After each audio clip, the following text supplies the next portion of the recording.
день. Доброе утро. Начинаем наш пресс-брифинг. Пресс-атташе Leonid Matyukhin будет с нами, а потом будет Vlad Seleznyov. And Leonid Matyukhin. Good morning, dear journalists. Happy to see you again. I would like to inform you about the following. In this NATO headquarters, there was a meeting on the level of generals headquarters of the alliance and partners.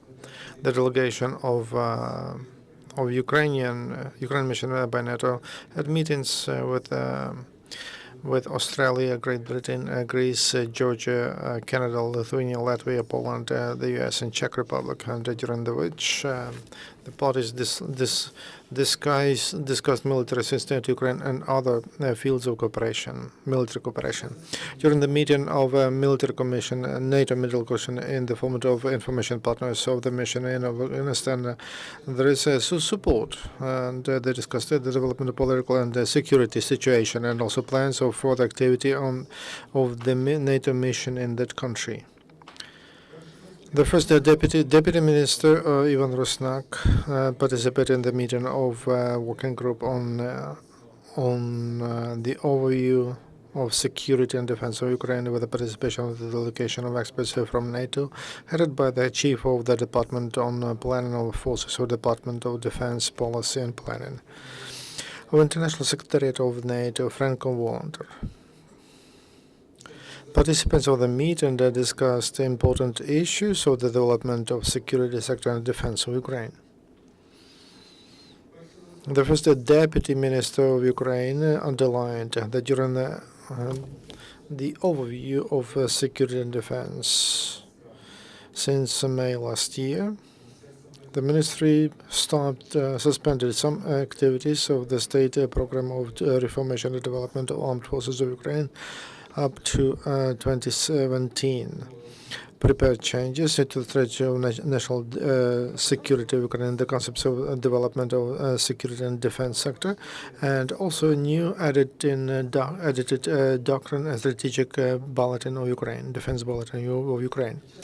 During the overview, the leadership of the Ministry of Defense and General Staff of Armed Forces of Ukraine had an efficient work with foreign experts and consultants, including Ukraine NATO group, and on military reform on high level, Ukraine American group on defense planning, local experts, etc. Since the beginning of the new wave of mobilization, armed forces of Ukraine receive more material support. At present, the annual procurement plan of MO for 2015 includes 45 procedures of procurement procedures for 3,322 million hryvnia. We started 15 procurement procedures for more than 1.5 billion. Since 2015, MO of Ukraine signed 35 additional agreements to those they had in 2014 for more than 330 million hryvnia.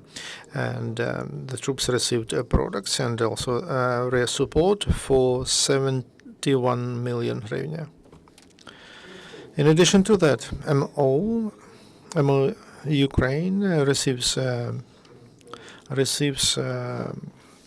items we procured in 2014, and in ATO we received 3,000, 1.4 thousand warm jackets, 17,400 warm trousers, 3,000 uniforms and warm socks, 1,800 suits, waterproof suits, underwear, and for almost 20 million hryvnia.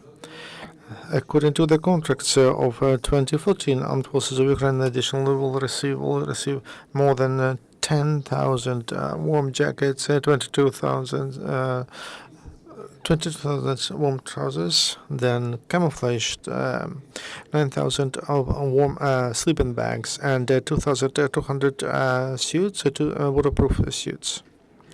In addition to that, since the beginning of the year, the Ministry of Defense of Ukraine signed 18 additional contracts, in addition to 2014, to provide items for 31 million. We received items for 11 million hryvnia. That's an additional agreement to buy 5,160 helmets 1M, and our armed forces received them already. 3,900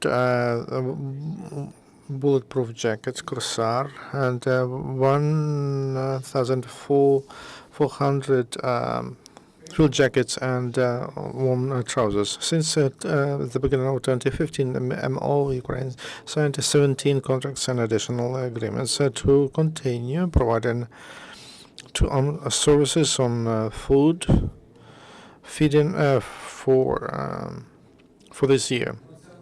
In the National Defense University after Chernihiv, there's a course of as a combat lifesaver. And more than 200 servicemen, they learn how to provide medical assistance under extreme conditions and on the battlefield. General Lieutenant Vasil Talay is heading that, and also the chair of the committee of the parliament on healthcare issues, Olga Bonamolts, and director of humanitarian initiatives of the World Congress of Ukrainians, founder on the head of the project, Uliana Suprun. The course of combat savior consists of theoretical and practical parts. Instructors teach how to stop blood and how to unblock pathways, how to save wounded from pneumotracks, and how to pull them out, to evacuate them from the battlefield. And the model combat, the model battles, and they have full equipment. Every participant of the course will receive first aid kit from the US effect. And its costs in Ukraine more than 1,500 hryvnia. It includes Israeli bandage and clips, plaster, surgeon plaster, blood-stopping bandage, and other items. In addition to that, every nurse will receive a special backpack of field nurse. It is for cadets through all of Ukraine, and expects the result of the trainings and the number of casualties because of not timely first aid will be reduced to minimal. Today, on the station in healthcare facilities of MO, we have 341 military men and other military formation who were wounded during ATO in the east of Ukraine. 21 is in a difficult state. 26 heavily wounded military men are treated abroad. 6 of them in Poland, 5 in Germany and Israel, 3 in the US and Latvia, 2 in the UK, and 1 in Italy and Estonia. This is a brief summary of MO activity during the last day, and now I can give the floor to Leonid Matyukhin, the officer from ATO headquarters. Leonid, good morning. Please provide us the information about events in ATO.